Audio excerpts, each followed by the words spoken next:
नमस्ते किसान भाइयों। आज हम एक बहुत जरूरी बात करेंगे।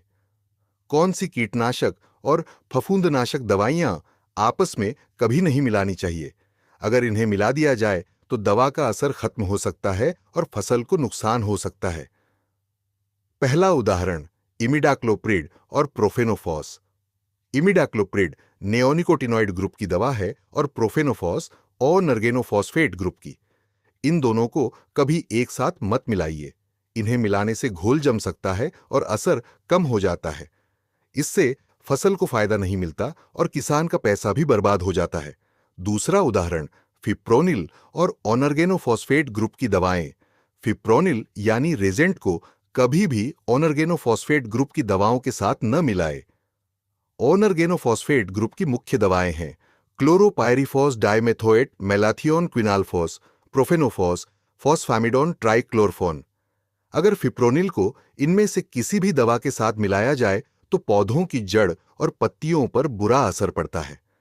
फसल पीली पड़ सकती है और उत्पादन घट सकता है। इसलिए किसान भाइयों, फिप्रोनिल को हमेशा अकेले ही प्रयोग करें। तीसरा उदाहरण कॉपर वाली दवाइयां और सल्फर कॉपर ऑक्सीक्लोराइड या कॉपर हाइड्रोक्साइड जैसी दवाओं को सल्फर पाउडर या सल्फर आधारित दवाओं के साथ कभी न मिलाएं। इन दोनों को मिलाने पर तेज रिएक्शन होता है, जिससे पत्तियां जल जाती हैं और काले धब्बे पड़ जाते हैं। फसल का विकास रुक सकता है और पैदावार घट सकती है। चौथा उदाहरण अल्कलाइन दवाएं और माइक्रोन्यूट्रिएंट्स। कई किसान भाई जिंक, बोरॉन या अन्य सूक्ष्म पोषक तत्वों को दवाओं के साथ मिलाकर छिड़काव करते हैं। लेकिन अगर इन्हें क्षारीय यानी अल्कलाइन प्रकृति की दवाओं के साथ मिलाएंगे तो इनका असर खत्म हो जाता है। इससे पौधे को पोषण नहीं मिलता और किसान को नुकसान होता है। पांचवां उदाहरण एक ही ग्रुप की तेज असरदार दवाएं। कभी भी एक ही ग्रुप की दो तेज असरदार दवाओं को एक साथ न मिलाएं, जैसे दो पायरीथ्रॉइड दवाएं या दो ऑर्गेनोफॉस्फेट दवाएं।